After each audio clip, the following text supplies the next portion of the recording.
Harga flat jualan semula mula perlahan ekoran langkah-langkah pihak berkuasa untuk meredakan pasaran di tengah-tengah kadar faedah yang meningkat. Walaupun harga penjualan tetap meningkat pada suku terakhir 2022 yang merupakan kenaikan yang paling perlahan dalam tempoh 2 tahun. Indeks harga jualan semula HDB naik 2.3% berbanding 2.6% pada suku sebelumnya. Menurut HDB, harga flat kekal sederhana untuk kebanyakan jenis flat dan estet perumahan.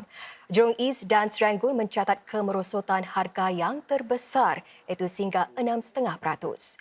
Jumlah penjualan flat pada 2022 juga merosot sekitar 10% tahun ke tahun berbanding 31,000 urus niaga yang dicatatkan pada 2021. Harga rumah private juga mencatat peningkatan kecil 0.4%.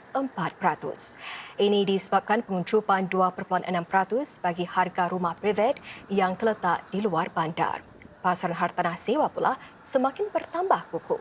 Kadar sewa meningkat 30% tahun ke tahun berbanding 9.9% pada 2021. Harga hartanah bagi suku lalu telah berjaya disederhanakan selepas langkah-langkah tambahan untuk meredakan pasaran diperkenalkan. Timbalan Perdana Menteri Heng Swee Keat berkata jumlah urus niaga juga telah menurun dan pemerintah akan terus memantau harga dengan teliti untuk memastikan semua rakyat Singapura ada rumah untuk didiami. The property market goes through cycles, even with stabilization measures in place. Right now, we must help homeowners navigate the double whammy of the property market, higher prices and higher interest rates. Bercakap kepada para pemaju semasa satu acara makan tengah hari Tahun Baru Cina, DPM Heng berkata mereka menyelian nilai rantaian keseluruhan dan sekaligus memainkan peranan penting dalam mengubah sektor persekitaran terbina serta menjadikannya lebih mampan. Beliau menggalakkan para pemaju ini untuk bekerjasama dengan para perunding cara dan kontraktor untuk memperkenalkan teknologi baru dan menguji huraian yang berbeza. Developers must lead from the front. Buildings last a lifetime, if not more. And we must build them right, not only for immediate homeowners, but for future generations. So that over time, we can take a more productive, more digital and greener approach to new projects in a way that benefits all parties.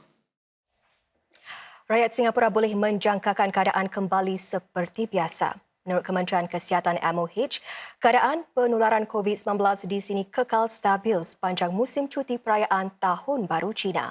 Hampir kesemua sekatan-sekatan COVID-19 sudah pun ditarik balik seperti had perhimpunan sosial. Hanya peraturan memakai pelitup apabila berada di kemudahan-kemudahan jagaan kesihatan dan semasa menaiki khidmat pengangkutan awam masih dikuatkuasakan. We always brace ourselves after a long weekend, always a big spike in numbers, as well as a big spike in visits to emergency departments. As it turned out, wasn't too bad. Numbers went up to about 500. Yeah. Emergency departments held their ground, including the most busy hospitals. Encik Ong turut memberi jaminan gelombang penularan COVID-19 di China tidak memberi kesan ketara terhadap Singapura. Sejak Disember lalu hanya terdapat satu kes jangkitan COVID-19 yang tiba dari China yang perlu dirawat di hospital. Beliau ialah seorang rakyat Singapura. We've also been watching the numbers. Over the past week, the number of imported cases from mainland China is zero. Yeah, there were none. Either that or they are so mild, it's treated no different from a normal influenza. So the number of travelers from China that got infected and entered our hospital is what we matter more.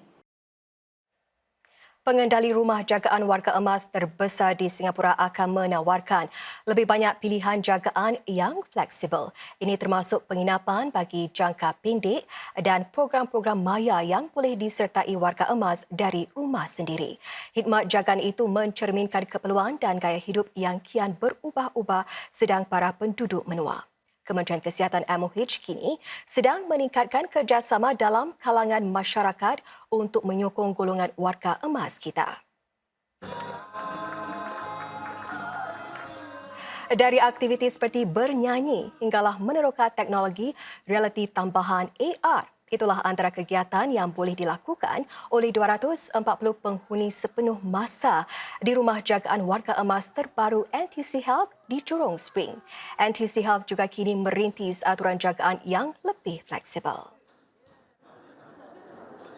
Dengan keadaan penduduk menua dianggap sebagai isu sosial terbesar dalam generasi ini, Menteri Kesihatan Ong Ye Kung berkata sudah tiba masanya untuk sektor itu menjalani perubahan struktur. Menurut beliau, pemerintah akan mengumumkan pembaruan pada Pelan Bertindak bagi Penuaan pada Isnin depan.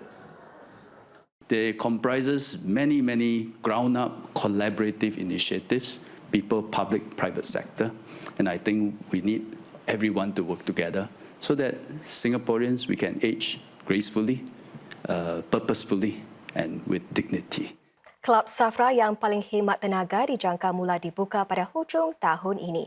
Bangunan mesra alam itu memiliki pelbagai ciri bagi membantunya mencapai markah hijau tertinggi di Singapura. Terletak berhampiran stesen MRT Choa Chu Kang, Kelab Safra terbaru itu dijangka memberi manfaat kepada lebih 90,000 NSmen serta anggota keluarga mereka. Antara inisiatif hijaunya adalah lebih 660 panel suria yang dapat menjana bekalan elektrik untuk 104 bilik selama setahun. Bumbungnya juga dilengkapi tempat mengumpulkan air hujan untuk kegunaan tanaman. Ini dijangka menjimatkan air untuk 2 kolam renang bersaiz Olimpik dalam setahun. Kelab Safra terbaru itu dijangka akan dibuka pada Mei nanti. Lembaga Taman Negara NParks telah membaiki sebatang jambatan yang rosak di paya simpanan Sungai Buloh. Ini selepas seorang lelaki dan anak perempuannya yang berusia 2 tahun jatuh ke dalam sebuah lubang di jambatan tersebut semasa musim cuti Tahun Baru Cina baru-baru ini.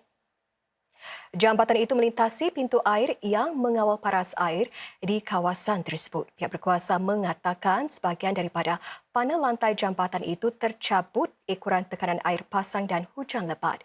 Setelah air surut, NParks mengepung kawasan terjejas untuk menjalankan kerja-kerja pembaikan.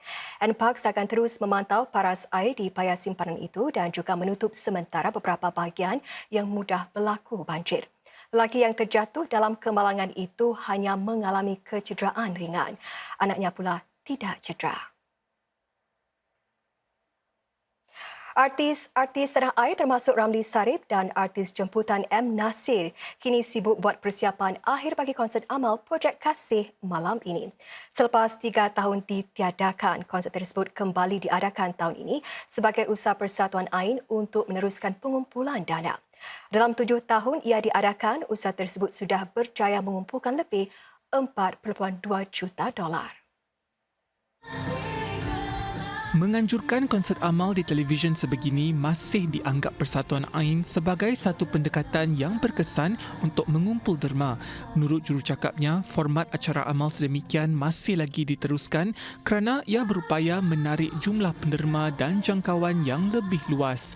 Sejak diadakan pada 2013, konsert amal Projek Kasih di saluran suria sudah berjaya meraih lebih $4.2 juta.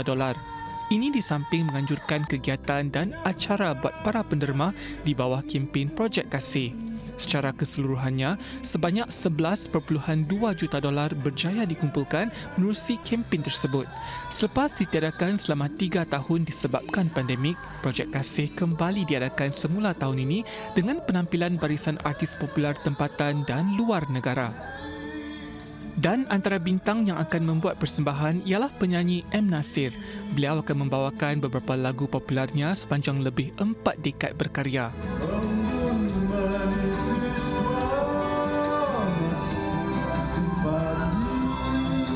Saya sebenarnya bersyukur dan terima kasih kerana terlibat dalam event ini.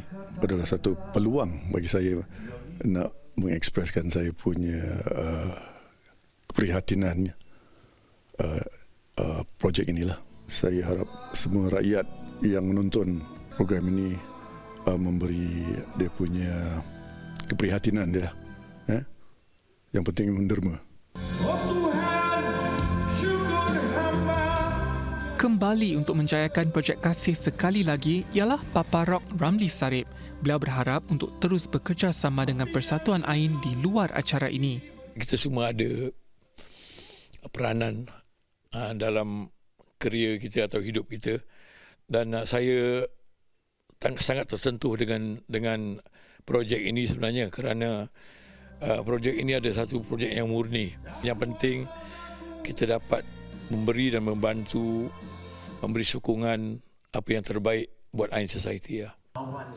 Selain sajian hiburan oleh para artis, acara ini turut memaparkan kisah-kisah cabaran yang ditempuhi para penerima bantuan. Saya sendiri kehilangan ayah disebabkan bara.